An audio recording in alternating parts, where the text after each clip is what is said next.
এবারবার সাথে সব ঠাকুর দেখবো, এরকমই একটা ইচ্ছা ছিল মনের মধ্যে। তাই আগের দিন থেকেই শুরু করেছিলাম ঠাকুর দেখা।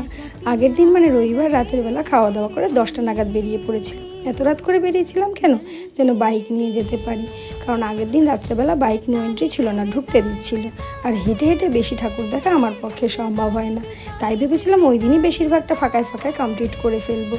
কিন্তু 12:30 1টা বাজার পর আর কারোর শরীর সঙ্গ দিচ্ছিল না। কিন্তু এত রাতে দেখো আমাদের মামের কিন্তু বায়না বন্ধ ছিল না। আমাদের কি দোষ বলো, প্রত্যেকটা প্যান্ডেলের এক্সিট পয়েন্টে রয়েছে মেলা, এবং মেলা পুরো ঘুরে তোমাকে বাইরে বেরোতে হবে। সেখানে এত সুন্দর সুন্দর জিনিসপত্র দোকানে দেখলে কার না ইচ্ছা করে বলো কিনতে।